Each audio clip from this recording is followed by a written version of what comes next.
Isu yang saat ini menjadi sorotan, yaitu Partai Demokrasi Indonesia Perjuangan, digadang-gadang bakal menjadi partai politik yang bergabung dengan Koalisi Indonesia Maju. Iya, kabar itu beredar seiring dengan rencana pertemuan Megawati Soekarno Putri dan Prabowo Subianto. Ketua DPR RI sekaligus Ketua DPP PDIP, yakni Puan Maharani, bahkan tidak menutup kemungkinan partai berlambang banteng moncong putih itu bakal bergabung dalam pemerintahan Prabowo Gibran. Puan mengatakan pertemuan Megawati dan Prabowo bakal digelar sebelum pelantikan presiden dan wakil presiden terpilih. Sementara itu, pengamat politik sekaligus koordinator Komite Pemilih Indonesia, yakni Jerry Sumampo menyebut setidaknya ada 2 sinyal PDIP bakal bergabung dengan pemerintahan Prabowo Gibran. Sinyal yang pertama bakal adanya pertemuan antara Prabowo Subianto dengan Megawati Soekarno Putri dalam waktu dekat. Dan yang kedua, komposisi pimpinan DPR MPR RI. Terpilihnya Puan Maharani sebagai Ketua DPR RI periode tahun 2024-2029 juga menjadi sinyal adanya kesepakatan antara Prabowo dan Megawati. 2 sinyal tersebut semakin memperkuat sinyal PDIP bakal bergabung dalam koalisi besar pemerintahan Prabowo Gibran. Berikut ini profil 3 orang kader PDIP yang disebut bakal masuk dalam kabinet Prabowo Gibran.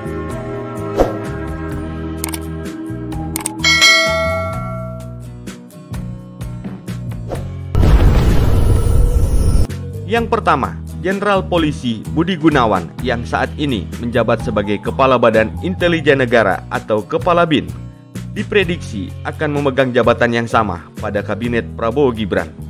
Jenderal Polisi Purnawirawan Budi Gunawan merupakan anggota Polri yang menjabat sebagai Kepala BIN sejak bulan September tahun 2016. Sebelumnya, beliau menjabat sebagai Wakapolri yang mendampingi 2 Kapolri, yakni Jenderal Polisi Bahrudin Haiti dan Jenderal Polisi Tito Karnavian.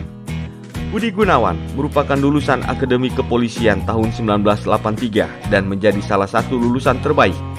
Beliau kemudian menempuh pendidikan di Perguruan Tinggi Ilmu Kepolisian dan lulus tahun 1986 juga dengan gelar lulusan terbaik.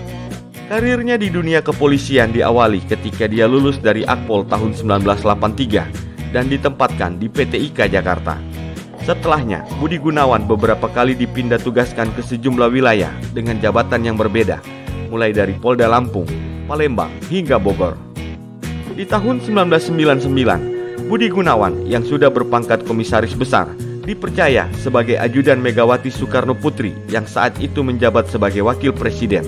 Sampai Megawati naik tahta ke kursi RI 1 di tahun 2000 sampai tahun 2004, Budi Gunawan masih setia menjadi ajudan Megawati. Sejak saat itu, karir Budi Gunawan kian cemerlang. Beliau menjadi jenderal termuda Polri di tahun 2004 ketika dipromosikan naik pangkat dari Kombes menjadi Brigadir Jenderal dengan jabatan sebagai Kepala Biro Pembinaan Karir atau Karobinkar Mabes Polri. Yang kedua, Abdullah Azwar Anas. Azwar Anas ditunjuk oleh Presiden Joko Widodo sebagai Menteri Pendayagunaan Aparatur Negara dan Reformasi Birokrasi menggantikan Cahyokumolo yang meninggal 2 tahun silam. Mantan Bupati Banyuwangi ini sebelumnya menjabat sebagai Kepala Lembaga Kebijakan Pengadaan Barang Jasa Pemerintah atau LKPP.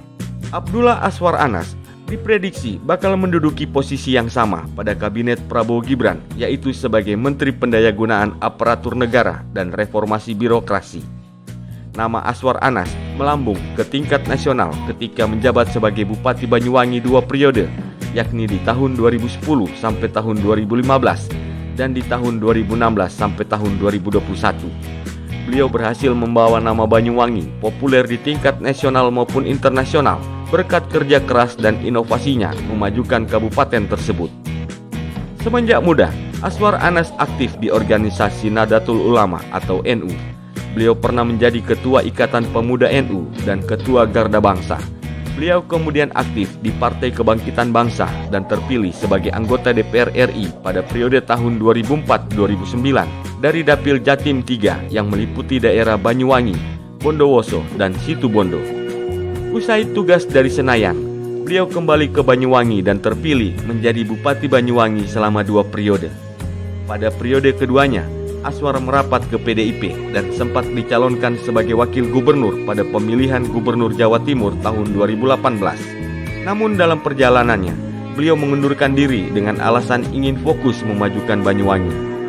Aswar Anas sendiri ditunjuk sebagai Menpan RB pada Kabinet Jokowi Amin, tepatnya pada tanggal 7 September tahun 2022. Nama yang ketiga, Oli Dondo Kambe, yang saat ini menjabat sebagai Gubernur Sulawesi Utara 2 periode sejak tanggal 12 Februari tahun 2016. Pria kelahiran Manado tanggal 18 November 1961 tersebut mulai aktif dalam bidang politik sejak tahun 2001. Beliau bergabung dengan PDIP. Putra Minahasa Utara itu lalu menjadi calon legislatif PDIP pada pemilu tahun 2004.